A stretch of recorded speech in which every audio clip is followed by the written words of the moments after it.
হামের ক্ষেত্রে অবশ্যই জ্বর এবং র্যাশ থাকতে হবে।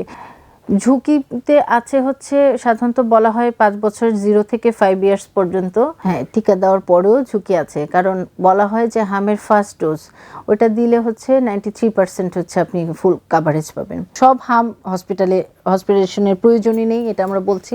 স্বাগত জানাচ্ছি বি নিউজ 24 এর স্বাস্থ্য বিষয়ক নিয়মিত অনুষ্ঠান ডক্টর ডেস্ক থেকে। আর এই অনুষ্ঠানে আমি উপস্থিত আছি আপনাদের সাথে doctor Mohammad Soheluzzaman, consultant Labaid hospital, Dhanmondi, Dhaka. আর আজকে আমাদের আলোচনার খুব গুরুত্বপূর্ণ একটা বিষয় হাম সংক্রমণ, হামের টিকা এবং আমাদের প্রতিরোধে করণীয় বিষয়গুলো নিয়ে আজকে আমাদের আলোচনা করার জন্য আমাদের ইনস্টিটিউটে উপস্থিত হয়েছেন বিশিষ্ট শিশু বিশেষজ্ঞ ডক্টর মোতাহারা আফরিন ম্যাডাম। আপনাকে স্বাগত জানাচ্ছি। ধন্যবাদ ম্যাডাম। আজকে আমাদের আলোচনার বিষয় হামের সংক্রমণ, হামের টিকা এবং প্রতিরোধের বিষয়গুলো। তো আপনি যদি আমাদের, তো ইদানিংকালে হামের সংক্রমণ খুব আশঙ্কাজনকভাবে বেড়েছে, তো যদি আমাদেরকে একটু বলতেন যে হামের সংক্রমণের এই উপসর্গের ব্যাপারগুলো নিয়ে একটু। আচ্ছা, প্রথমেই বলি যে গত 5-6 মাস ধরে তো আসলে আমরা সবাই জানি যে হামের খুব প্রাদুর্ভাবটা শুরু হয়েছে। তো হাম বিশেষ করে আসলে হাম একটা মিজলস ভাইরাস দিয়ে হয়। প্রথমে বলে নিচ্ছি যে ভাইরাসটা, এই ভাইরাসটা হচ্ছে একটা আরএনএ ভাইরাস। খুব দ্রুত মানে মানুষ সংক্রমণটা এই জন্যই বেশি যে এটা খুব এয়ারবর্ন বা বায়ুর মাধ্যমে খুব দ্রুত আশেপাশের মানুষ, ছোট বিশেষ করে 5 বছরের নিচের বাচ্চাদেরকে খুব বেশি এফেক্ট করে। তো লক্ষণ বলতে গেলে হচ্ছে মারা এখন এই এন্ডেমিক শুরু হয়েছে বলে অনেক সময় মারা খুব টেনশনে আসে যে আপা বাচ্চার তো হচ্ছে হাম হলো কিনা। র্যাশ দেখলেই ভাবে হাম, এটা নিয়ে খুব কনফিউশন তৈরি হয়। র্যাশ দেখলেই আমরা হাম বলবো না, না, হামের সাথে অবশ্যই বাচ্চার জ্বর এবং হচ্ছে র্যাশ দুটো জিনিস থাকতে হবে মাস্ট। ম্যাডাম, তাহলে একটা প্রশ্ন এখানে আমি করে ফেলি, সেটা হচ্ছে সাধারণ যে সর্দি কাশি বা জ্বর আর হাম, এই দুইটাকে আপনি কিভাবে আলাদা করার জন্য সাধারণ মাকে পরামর্শ দেন? আচ্ছা, সাধারণ সর্দি কাশি হচ্ছে হামের ক্ষেত্রে অবশ্যই জ্বর এবং র্যাশ থাকতে হবে। তাতে সর্দি কাশি থাকতেও পারে। র্যাশের ধরনটা বলি যে র্যাশটা সাধারণত জ্বরের 4-5 দিনের মাথায় আসবে। বাচ্চার জ্বর আসলো, সেটা তীব্র জ্বর থাকবে। সাধারণ সর্দি কাশিতে কিন্তু এত বেশি তীব্র জ্বরটা থাকে না। মারা এটার সাথে যাতে কনফিউশন তৈরি না করেন। তো জ্বরটা থাকবে অনেক বেশি এবং 4-5 দিন জ্বর থাকার পরে র্যাশ শুরু হবে এবং র্যাশটাও থাকবে এরকম 4-5 দিন। ওই সময়টাই হচ্ছে আমাদের জন্য খুব ভালনারেবল সময়টা, যেটা বাচ্চাদেরকে আমরা স্কুলে যাওয়া থেকে নিষেধ করতে পারি। ওই সময় আমাদের যেই বাচ্চাটা এফেক্টেড হবে ওকে খুব সাবধানে রাখতে হবে। আশেপাশের বাচ্চারা যাতে এফেক্টেড না হয়। নিজের ঘরের বাচ্চাও আরও থাকে একটা ফ্যামিলিতে, তো দেখা যায় যে বাচ্চাগুলিকে খুব সাবধানে সেফলি লোকালয় থেকে অ্যাভয়েড করে একটু আইসোলেশনের মতো করে রাখলে জিনিসটা হচ্ছে ছড়াবে কম। কারণ হাম যে ম্যাডাম, আমি আর একটা প্রশ্ন এই প্রসঙ্গে চলে আসে, এই যে হামটা ছড়ানোর উপায়গুলো কি কি? আচ্ছা, হামটা ছড়ানোর উপায়, কারণ হামের সাথে যেহেতু জ্বর, সর্দি, ঠান্ডা, কাশি এই কমন কিছু ফিচার থাকে, সেজন্য ম্যাক্সিমাম ক্ষেত্রে হামটা ছড়াই হচ্ছে বাচ্চার রেসপিরেটরি ড্রপলেট, যেটা আমরা বলি, হাঁচি কাশির মাধ্যমেই ছড়ায়। এবং ইভেন এমনও বলা হচ্ছে যে হামের যে জীবাণুটা, যে একটা বাচ্চা যদি এখানে বসে থাকে, সে হাঁচি কাশি দিচ্ছে কিন্তু বাচ্চাটা চলে গেছে, তারপরে 2 ঘন্টা পর্যন্ত এই হামের জীবাণুটা থাকে, যার কারণেই হচ্ছে এখন হামের স্প্রেডটা এত দ্রুত হচ্ছে। এটাই হচ্ছে কারণ মেন, যে হামটা। এবং এটা একটা বাচ্চা যে থাকলো, চলে গেল, 2 ঘন্টা পর্যন্ত ওই জার্মটা ওখানে রয়ে গেল, অন্য কোনো বাচ্চা বা বড়রা আসলেও সে এফেক্টেড হবে, এটা একটা কারণ। আরেকটা বিষয় দেখা যায় যে হামের জন্য যে বাচ্চা, একটা বাচ্চা প্রায় 12 থেকে 18টা বাচ্চাকে এফেক্টেড করতে পারে। এত দ্রুত সে যে হাঁচি দিচ্ছে, কাশি দিচ্ছে, সে থুতুটা ফেলে দিচ্ছে, হ্যাঁ, এইভাবে আসলে খুব দ্রুত জিনিসটা স্প্রেড হয়ে যায়। এই কারণে হামে ঝুঁকিপূর্ণ বা ঝুঁকিতে আছে কারা বেশি? ঝুঁকিতে আছে হচ্ছে সাধারণত বলা হয় 5 বছর 0 থেকে 5 ইয়ার্স পর্যন্ত। তো এখন হামের পেশেন্ট যারা আমরা পাচ্ছি, এটা থেকে হিস্ট্রি নিলে যেটা দেখা যায় যে কেন আবার মাঝখানে এই রিসেন্টলি হামের এফেক্টটা বাড়লো কেন, এটার পিছনে কারণ দেখলে দেখা যায় যে আইদার বাচ্চা নন ব্রেস্ট ফিডিং, 1 নাম্বার, 0 to 6 মান্থের মধ্যে দেখা যাবে মায়ের বুকের দুধ খাচ্ছে না, ফর্মুলা খাচ্ছে বা আর্টিফিশিয়াল ফিডিং করছে। তার মানে আর তারপরে আর্টিফিশিয়াল ফিডিং এগুলো হামের একটা হামের কারণে পরিণত হ্যাঁ হতে এটা পারে। কারণ হতে পারে, একটা মেজর কারণ হতে পারে, কারণ মার ব্রেস্ট ফিডিং এর মাধ্যমেই বাচ্চাটা ন্যাচারাল একটা অ্যান্টিবডি পেয়ে থাকে। তো আফটার 6 মান্থ যদি আমরা চিন্তা করি 5 ইয়ার্সের মধ্যে, তাহলে দেখা যাবে যে ওই বাচ্চাগুলো আসলে ভ্যাকসিনেটেড না এনি হাও, কারণ গভর্নমেন্ট ইপিআই শিডিউলের মধ্যে হামের ভ্যাকসিন দেওয়া হচ্ছে একটা 9 মান্থ আর একটা হচ্ছে 15 মান্থ কমপ্লিট হলে।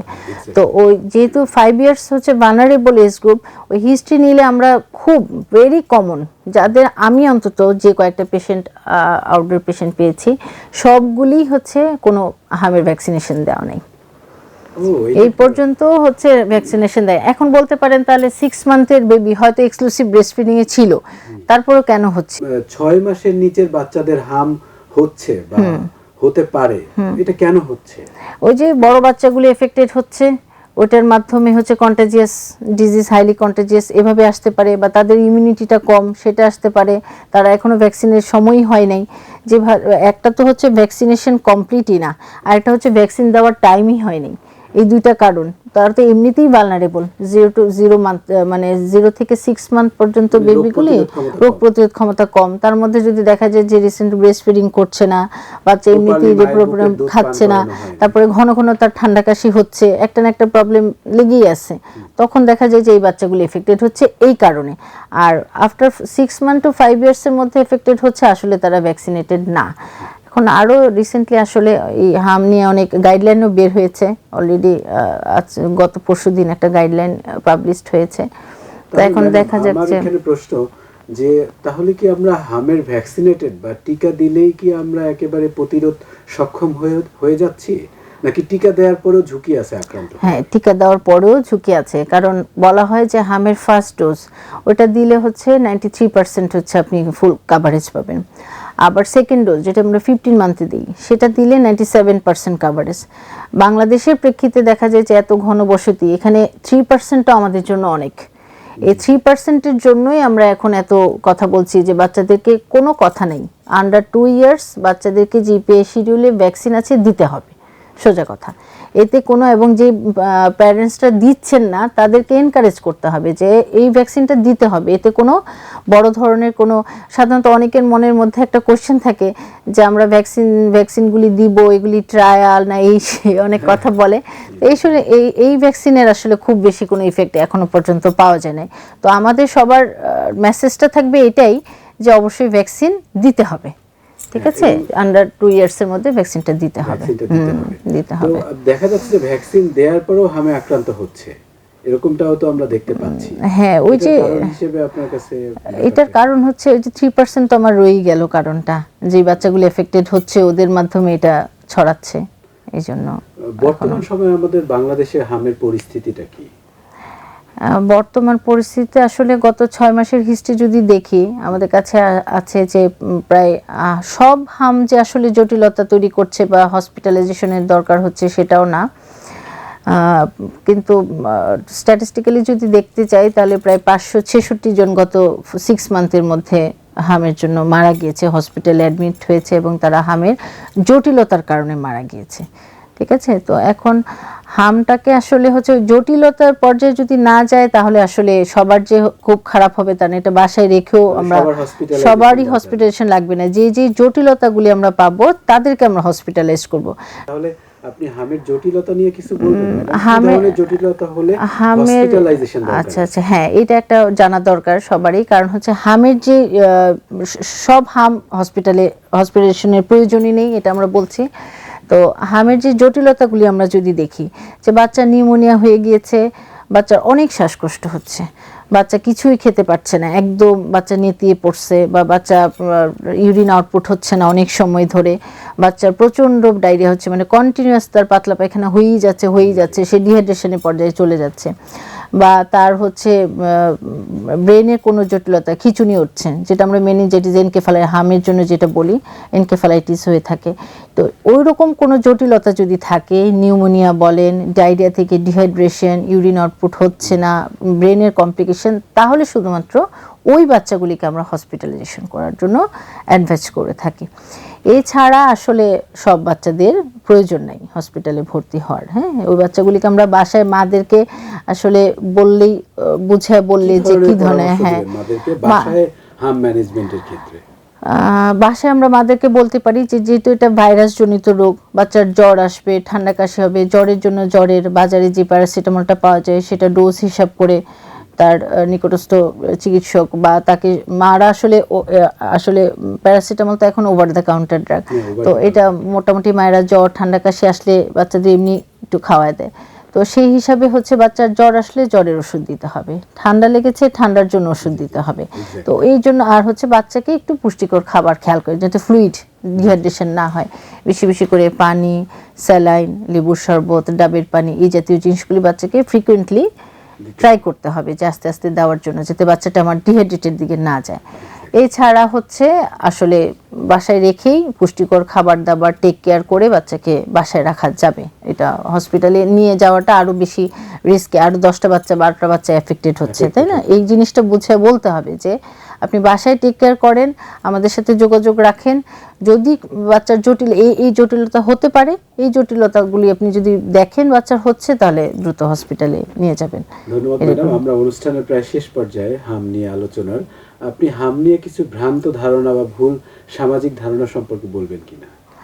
আচ্ছা, হাম নিয়ে ভুল ধারণা ওরকম আসলে খুব দেখা যায় না, তবে ওই যে মায়েদের, আমি শুরুতেই হয়তো বলেছিলাম যে মারা একটু গায়ে র্যাশ দেখলে এখন যে ভয়টা পাচ্ছে, হ্যাঁ, এই ধরনের আসলে কনফিউশন করার কোনো প্রয়োজন নাই। হামটা আসলে হচ্ছে অবশ্যই বাচ্চার জ্বর থাকবে, র্যাশ থাকবে, বাচ্চা একটু টক্সিক লুক থাকবে, ওটা বোঝা যাবে। এবং হামের র্যাশগুলি আসলে শুরু থেকেই দেখা যায় যে মুখে, গালে, কানের পিছনে, বুকের সামনের দিকে ছোট ছোট গুড়ি গুড়ির মতো হয়। হ্যাঁ, র্যাশ আবার এটার সাথে একটু ডেঙ্গুর একটু কনফিউশন হয়। তো হামের র্যাশটা পুরো বডিতে ছড়ায় যায়, ছোট ছোট দানাদার, হাতে ধরলে একটু বোঝা যায়।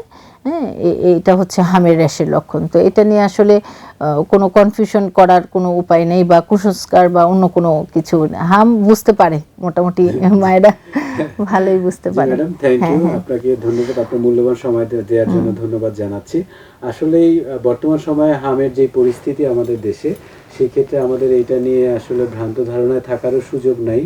আমরা বিশেষজ্ঞের পরামর্শ নিব, আমরা আমার শিশুদের প্রতি যত্নবান হব, এবং মনে রাখতে হবে আমার শিশু থেকে আরও 10টা শিশু আক্রান্ত হতে পারে। সো এই রেসপন্সিবিলিটি বা দায়িত্ববোধ আমাদেরকে থাকতে হবে, এবং প্রত্যেকটা হামের রোগীকেই যে হাসপাতালে যেতে হবে ব্যাপারটাও এরকমও না। সো হাম নিয়ে আমরা সচেতন থাকবো ইনশাআল্লাহ, তাহলে আমাদের পক্ষে এটা প্রতিরোধ করা সম্ভব, ভালো থাকা সম্ভব।